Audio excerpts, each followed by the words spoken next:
Hey everybody, welcome to another video. I've been waiting for the X-Men 97, the show that's on Disney Plus. So waiting for it to finish the 10th episode, finish the season before I start talking about it again. I was making episodes or videos for every episode. I just kind of got tedious, and I think I left off at number 6 or something like that, or 5. I can't remember the last one I did, and I think I skipped some in between as well. But I've seen it, as we all have seen it, because it's aired yesterday. We've seen everything. I watched the last episode twice now, just to kind of, gather my thoughts for what I wanted to say. And this is kind of just my overall thoughts on the whole season, or the whole show just in general.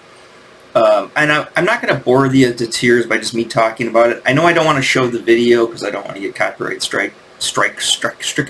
So I just put together a quick little slideshow. It's nothing fancy, just a slideshow of some of the scenes from this episode. Again, these are spoiler alerts. Some of the stuff you haven't seen it, you might be like, oh, so I might be ruining a aha moment for you. So spoiler alerts, before I start the slideshow. But I'm going to talk while the slideshow is going on, and I'll kind of talk about my points. I'm just going to let it go. If there's a scene that I want to stop on, I'll stop on the scene to kind of, I want to talk about that scene specifically, but otherwise it's just kind of just there for background fodder. I should have did this a long time ago for videos. So let's give it a shot. This is the first time I'm doing it live, so let's see if it works okay. Alright, so I'm just going to start a slideshow here. I'm going to hit the, for it to begin. See how it goes. See if it switches the scene. Well, my first thought, though, on this episode was, nope.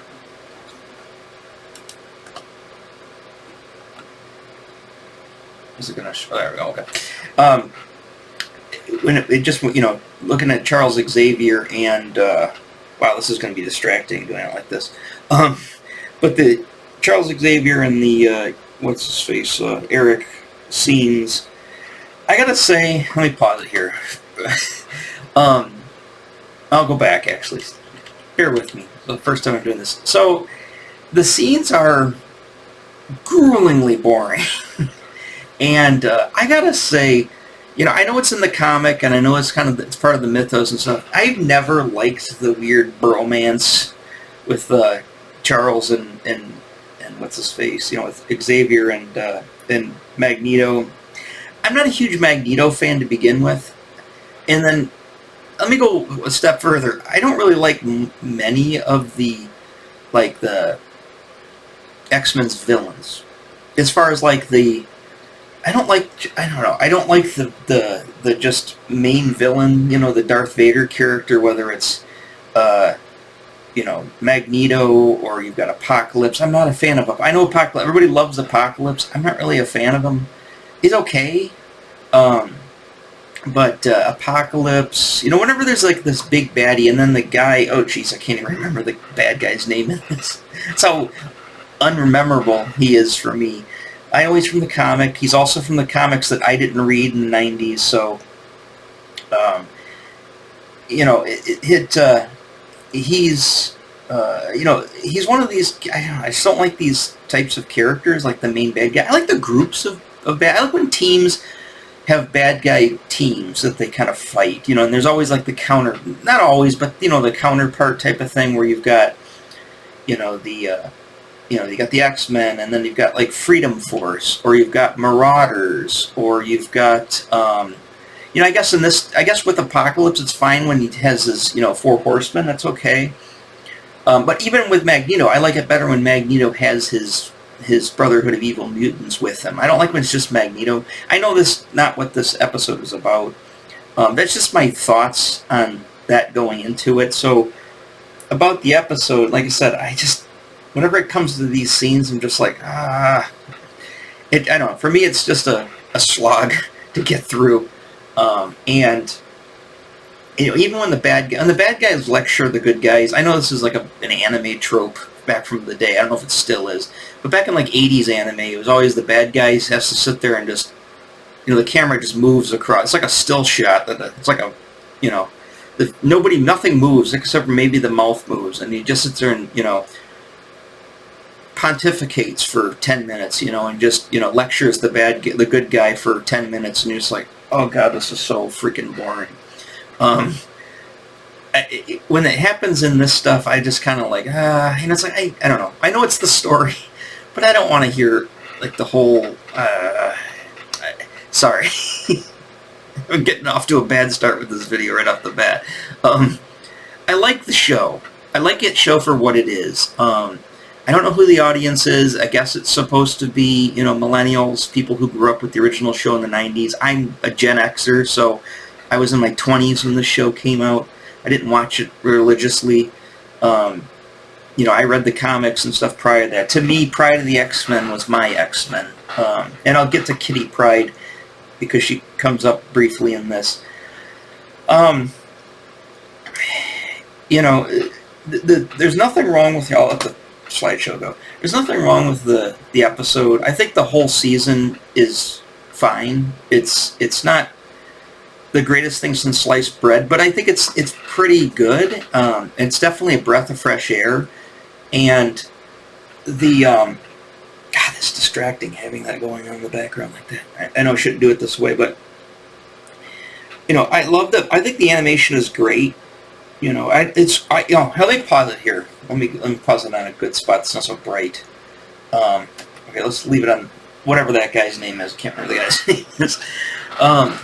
I've heard people on the internet, and I've heard people talking about it, and I'm like going, oh, you know, the animation's not as good as the original show. Are you out of your mind?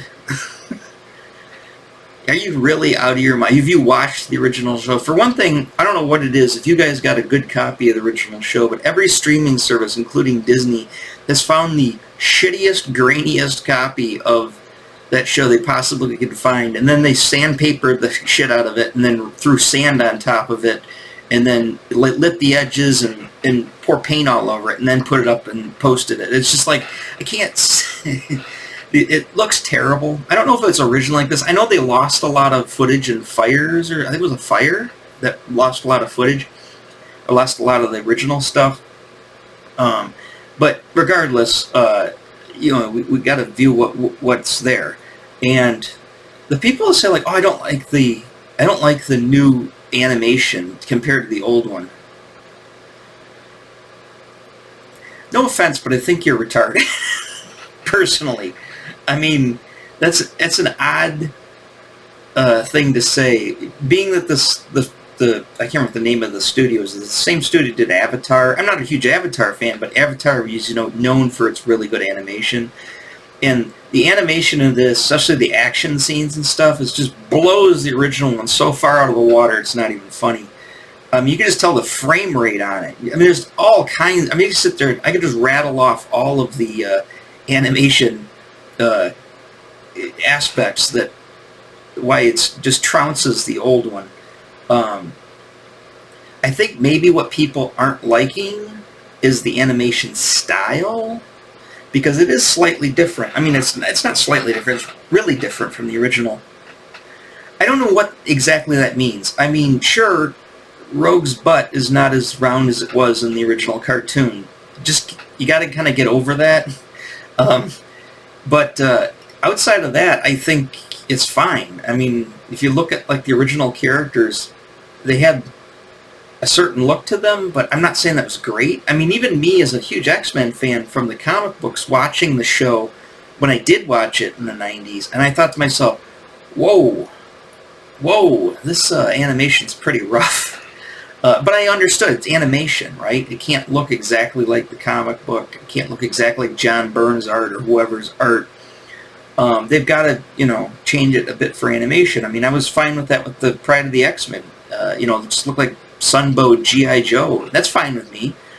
I could have done without the, you know, Wolverine's Australian accent. But the you know, everything else is fine to it. So I can overlook that, but I'm just saying, I just hear this a lot, especially online with people, how they just were complaining about the animation being not good. I'm just like, what else do you want? Because that animation is really good. Even the art style. What's wrong with the art style? They look exactly like the characters. Now that they're in their classic costumes, which also put a pin in that, sorry, I'm going to let it go. Yeah, they look just, look at that. I mean, that looks just like Storm. What is possibly wrong with that art right there? I see zero. Now maybe she doesn't have the crazy, what do you call it, eyebrows that what's his face? Dave Cockrum gave her. Okay, that's fine. But look at that. I mean, that looks like Storm and Storm's original costume. And here's the thing that begs the question: is again, who is this for? Because they never really wore their original costumes in the original show, right? So are they trying to appease everybody by saying, hey, I know you people who liked the X-Men comic before the X-Men cartoon in the 80s, or late 70s, 80s, up until the cartoon started. We know you like those costumes, right? And we know you like that stuff, and you didn't get to see that in the old one, so let's put that in that. That's fine. But I don't know, it seems like they're really trying to, I mean, 10 episodes, they threw everything but the kitchen sink in it. And they also didn't, if that makes any sense. My other issue with this, and this is what I was thinking as we started. I had to pause it on that scene. As it started, I thought to myself, man, this is going by fast. I mean, they're just banging through, source material, from, like Inferno. Inferno's half an episode, it's all those comics. I've gone over this before, but at the same time that they're just burning through, the source material, at the same time they're also taking way too long to get through some scenes. Like, any scenes where, like I said, the long prolonged periods of people talking, especially between like Xavier and what's his face, or towards the, as the episode progressed, I was like, what is the point? Get to the point. Are you going to kill the guy? Are you going to kill more X-Men? I mean, I'm being impatient, but the thing is, I was just like, all this it never ended. It's like, okay, what now? Okay, now this is gonna, what now? What's gonna happen? It's like, I wanted them to get to the climax and to the point, but at the same time, they're also moving through stuff so fast. This reminds me, this is my take on this show, and it has nothing to, this isn't a slight against the creators, and, I don't know all of the creators. I know a lot of people original show worked on it, whatever. I'm just saying the creators in general, it seems to me, and this is coming from somebody who produces fan fiction and fan art, right? It seems like fan art to me, fan fiction.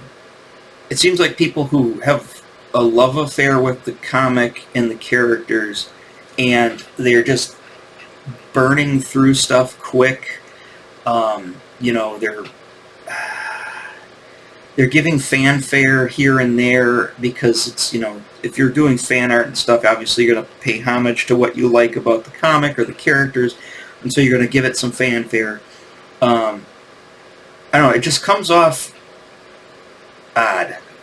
Not bad, not great, odd. It just, to me, and that's completely subjective. You can argue me to the end of the, end of oblivion, and tell me why I'm wrong, but I'm not wrong in saying I find it odd, because right now I find it odd, right? That's not wrong. Because if I didn't find it odd, I wouldn't say I found it odd. Yeah, and all the cameos and stuff like Psylocke there, that's cool. They got there's North Star there. I'm not 100% sure who the girl is in the shorts. I think that wasn't Storm. I think it was that Snowbird over there on the far left. Obviously it's Puck in the foreground there. I just want to play here. Oh no, it's right. It's not a video. Duh. I do like Dark Star is one of my favorite characters too.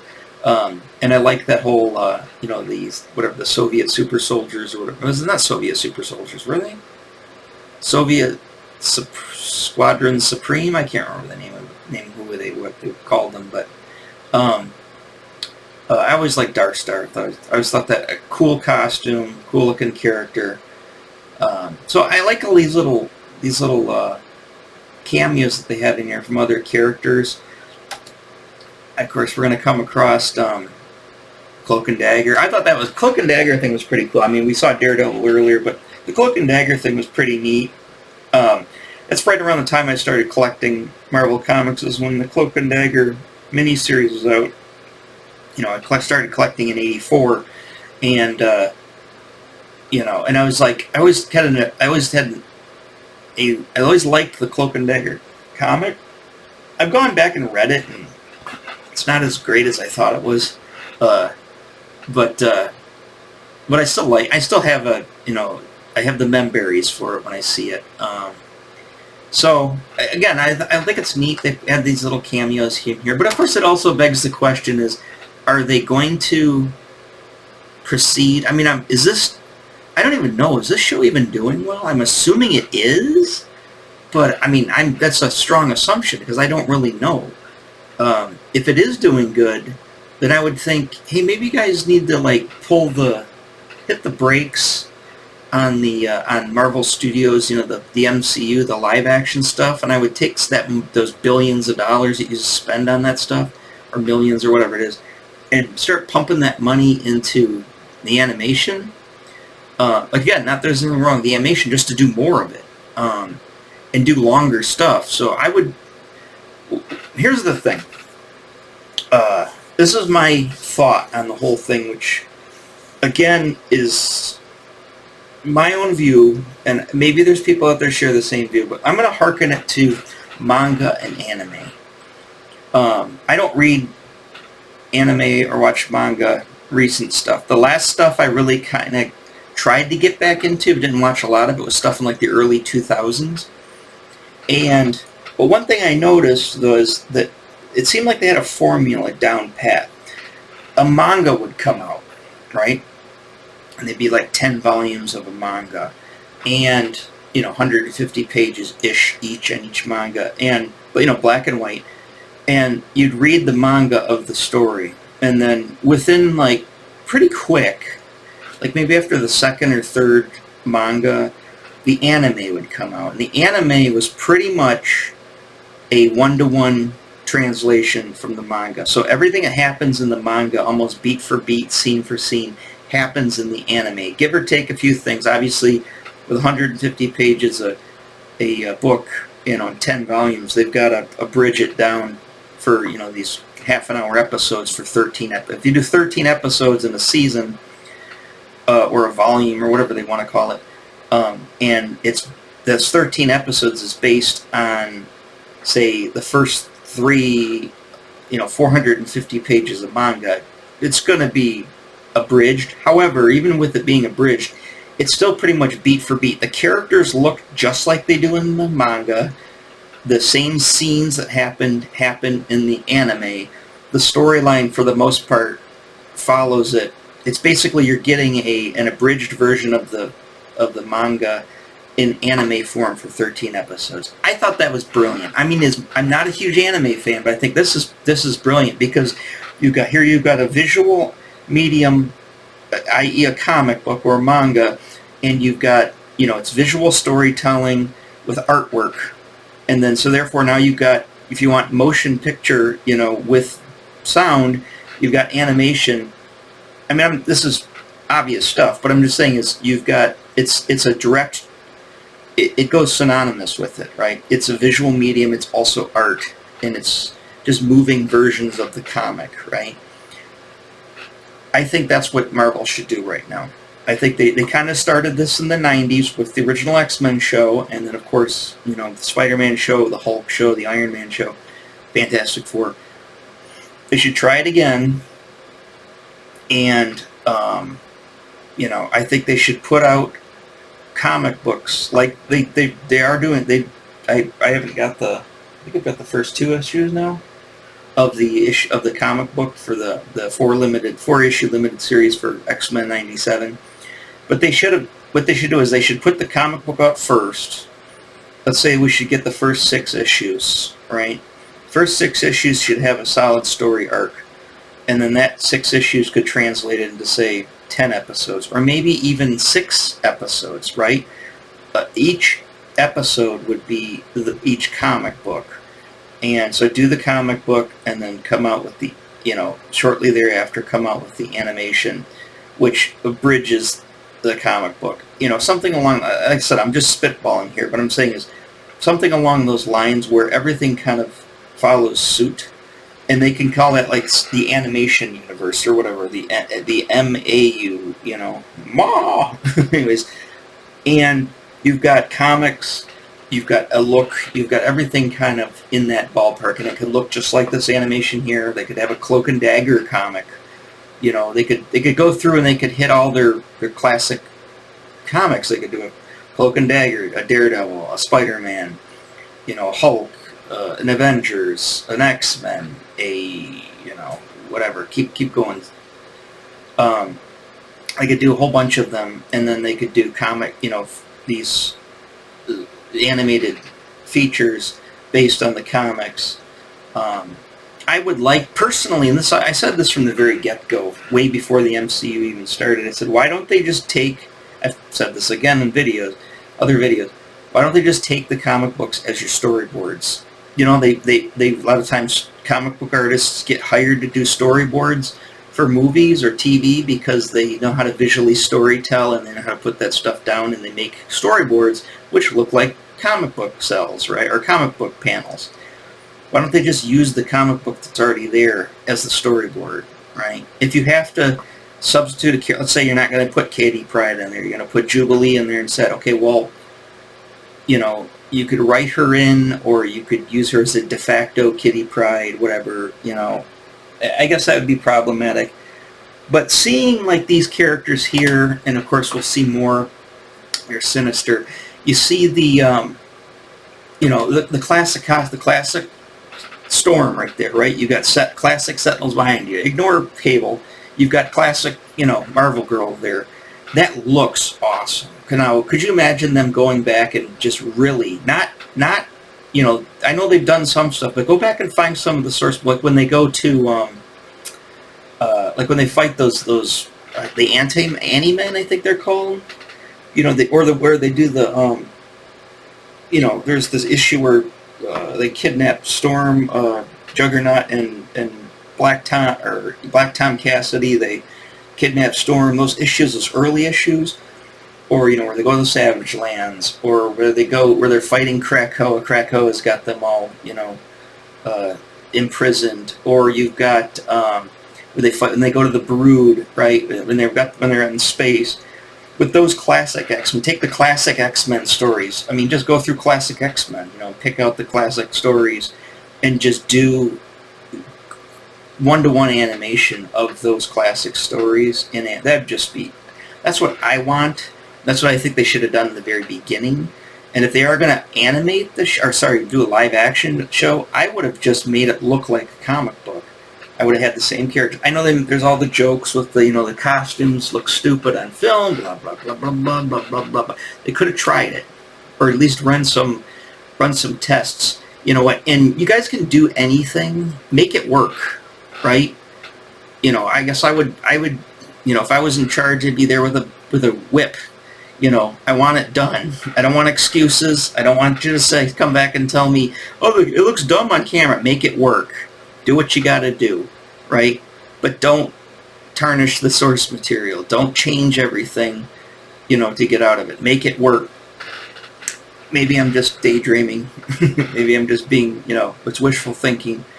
But I just think that they should be able to do something like. But barring the live action, I agree there's problems with how to pull that off. But animation, there's absolutely no excuse, because that Storm right there, that Marvel Girl, those Sentinels look exactly like they do in the comic book, and exactly like they do in classic X-Men. So you could do classic X-Men stories, from here to eternity. There's plenty of source material. You could do those characters.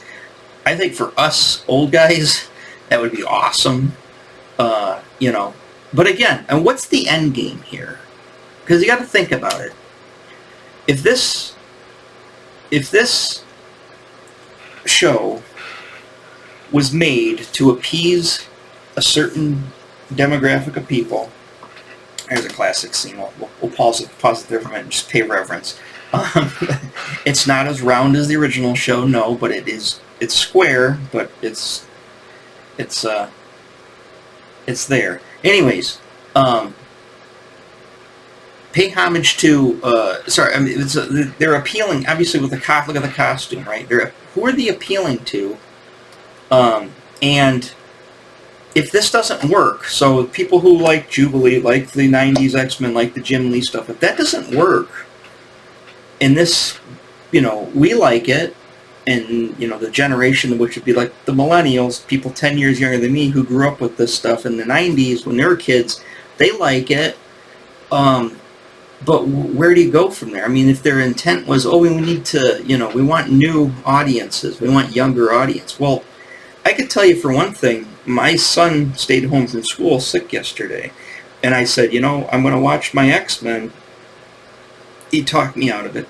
I wanted to watch my X-Men, because I usually watch them I take my lunch break. But he was here, and he's like, I don't want to watch it. He was like, I watch anything else, but I just don't want to watch that. Kids do not like this. He's a 12-year-old boy going on 13, right? Just about to finish the 6th grade. He has absolutely no interest in watching this. And he likes science fiction, he likes fantasy, he likes things like that. He likes all the stuff that you would expect from somebody who would like this, but he doesn't like comic books, and he doesn't like characters. He sometimes looks at like Carnage or like Venom with a 12-year-old's eye and kind of raises an eyebrow. But every time I said, you want to read these? No, he won't do it. So, and I ask him, are any of your friends into this stuff? No. Do you know any kids at school that are into this stuff? He's like, no, maybe, I'm not sure. There might be one or two, but they only like it because their dads are making them watch it, or their parents are making them watch it. So what I'm saying is, if this show here flops, which I don't think it's going to, but let's just say it flops. Outside of just writing longer episodes or taking maybe a little bit more time to craft just slightly better episodes, but again, there's nothing, as much as I complain about these episodes, there's nothing really wrong with them. And if you take them in consideration to the old show, yes, it's quicker, but it should appeal to the people who like that stuff. And if this flops, there is no, what are you going to do at this point? Because the X-Men should be on top of the world. I mean, they were huge in the 90s. Huge. I would argue they were huge in the 80s as well, but obviously the 90s really brought them into the limelight, and they kind of started to go mainstream briefly in the 90s. If they can't slam dunk it with this series, outside of just saying, let's just write a better one, right? Or maybe taking my idea and focusing on the classic stuff. I don't know. If I was in charge at this point and I saw the show tank, and I'd be like, okay, well, the kids aren't watching it. As far as young teenage kids aren't watching it. People in the 20s aren't watching it. The people in the 30s and 40s, I would say 30 to 40, they like it, but they're, they're not going to go out. It's like, I guess, make more of them, but, you're not grabbing the audience that they want to grab.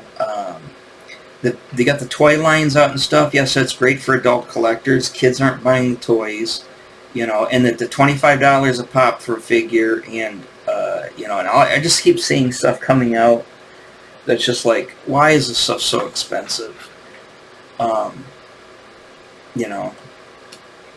So I guess I have closing thoughts. So this is not going to be a long episode. My closing episode, I actually got a couple more things to say. So, but So I'll save my closing to the end. But as far as what I've talked about so far, I don't know if they make a next second season on this. Let's see where it goes. I would like to see it succeed. I think it is a breath of fresh air when it was announced and all the hype going into it. Now seeing it, like I said, I have issues with it here and there. Most of them are nitpicks. I don't have any just egregious things like, oh my God, they totally dropped the ball. I think that they're trying to cater. I guess if anything, my only negative comment is they're trying to cater to too many people too fast. And they're not letting it breathe. They're not taking their time and really building it up a little bit more, because they want to get those return on investment quick. I guess if that's the way they're gonna, that's the way corporate America runs. So I don't know. I guess it's just time will only tell on that avenue. But like I said, seeing Nightcrawler there with original Scott Summers costume, Marvel Girl, original Rogue costume. They could have, maybe if they had her with the shorter hair, it would look a little bit better. Jubilee, obviously, replace Jubilee. Take the costume that's on Sunspot, right? Put it on a female body, and then give her the what's her face's head, Kitty Pryde. There you go. You got Kitty Pryde. Morph, let's just say that's Wolverine. And Wolverine does have his brown costume by it. I know he's, they didn't really explain what happened to him. Here's the other thing I'm questioning. And tell me if you can figure this, if you know the answer, or it was said in the videos. How did Magneto survive getting Wolverine's claws ran through basically his lungs and his heart? How did he survive that? Did they explain that? Or is this some kind of thing I should know about, being, a 40-year veteran of the X-Men that I should know about, but I don't? Is it some power he can, use his magnetism, not only to, to have his way with Rogue, but to fuse his organs back together because of the iron in his blood? I don't know. What was it? They didn't explain that.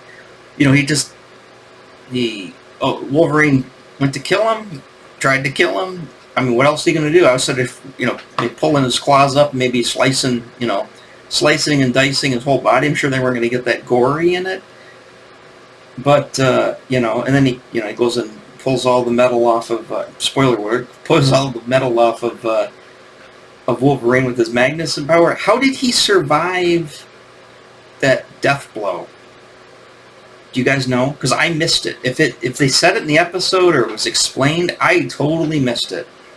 If it's something that I should just know because I should know my X-Men, then shame on me for not knowing that. I don't know. If you know, tell me in the comments. I'm perplexed on that. Let's keep going here.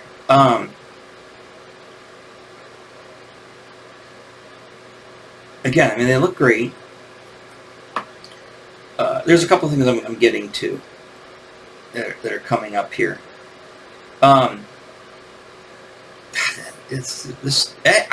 I said, if you think that the animation and the art style of this is bad, you're out of your mind, because it looks great. What do you want? You want the jaws less angular? You want the line work to be shittier? I mean, what is it? What is it that makes it bad? You want the background paintings to be more poorly painted, like the first comic? I don't know what you want. If you think that, it's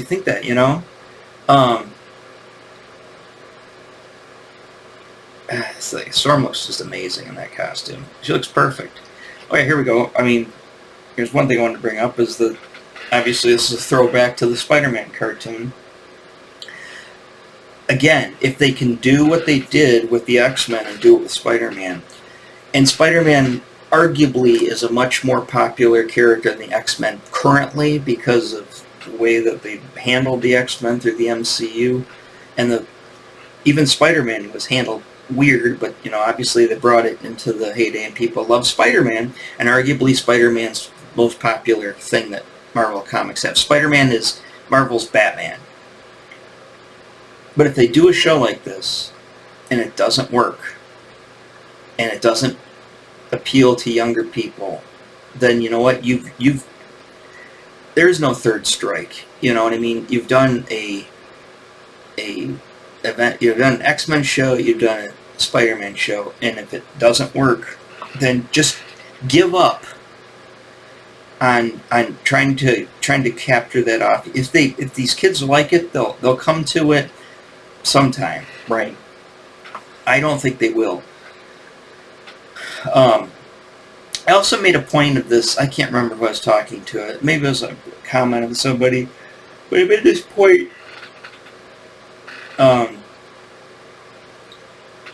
Let's take X-Men, like the all-new X-Men, back to 1975, right? It's now almost 2025. It's 50 years, right? I hearken it to Kiss, the band Kiss, right? They just retired, supposedly, but they're retiring at their 50th anniversary, right? They're at the end of the road tour, right? It's time to hang up the makeup, or put away the makeup and hang up the costumes. They're done with Kiss. They had 50 years of Kiss, and they're done with it, right? I think with the comic books, I think with well, specifically stuff like the X-Men, stuff like this, I think it's 50 years old from the all-new X-Men. It's time to put away the makeup and hang up the costume. It's the end of the road tour. 50 years is a long time. I mean, I know there's literary stuff. You know, Superman's still going. All this stuff. I don't have an issue with superheroes. I mean, in fact, I like superheroes a lot. And I love comic books.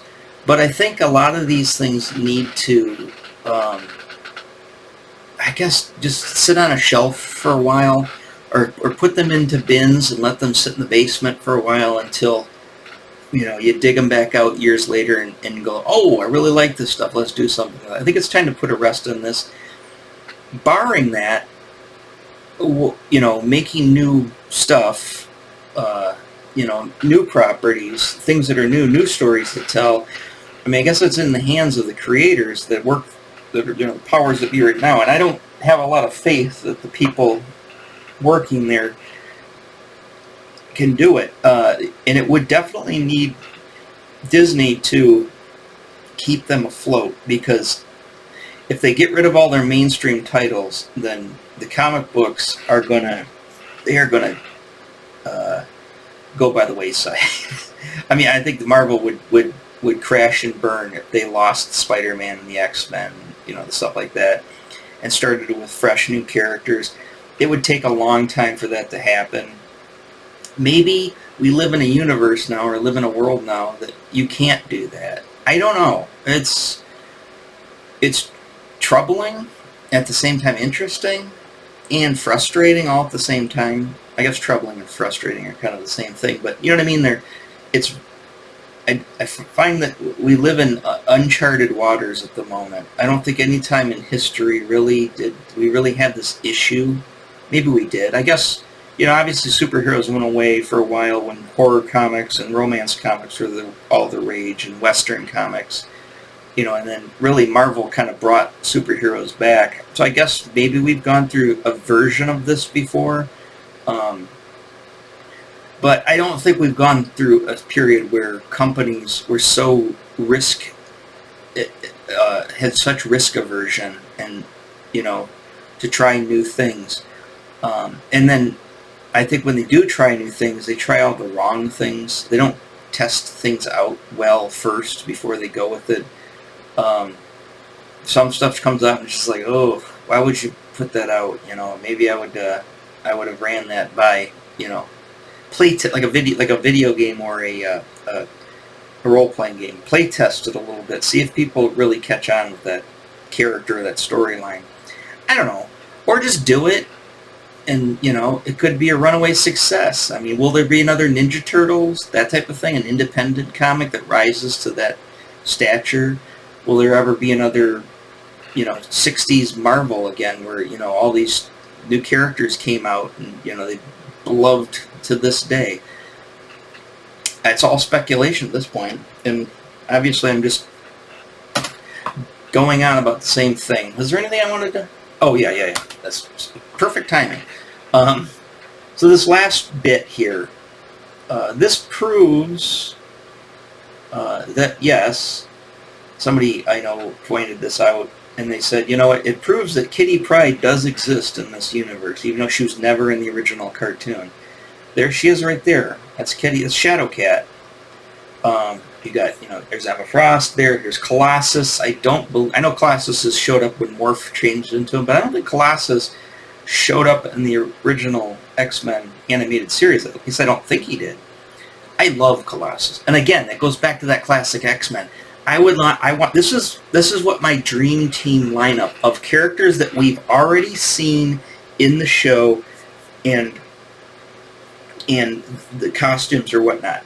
X-Men, I guess this is my closing thought, is Wolverine in the brown costume, Colossus in that exact costume, the red and yellow costume, Storm in the costume she's currently in, her classic costume, Cyclops in that costume, Marvel Girl in that costume, and I don't even mind if you go and do the Phoenix thing, if you're going to redo that or work off that or whatever, but regardless, Nightcrawler, the way he is, and who we got left?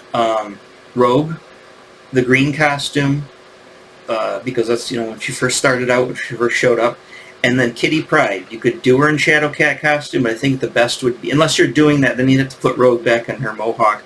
I think the best thing to do with Kitty Pryde would be to put her in the same costume like Sunspot was wearing, that classic X-Men costume. Or you could put her in, you know, she had a bunch of goofy costumes, but I would say that classic X-Men costume was probably the best one to put her in to start out with, if you bring her back.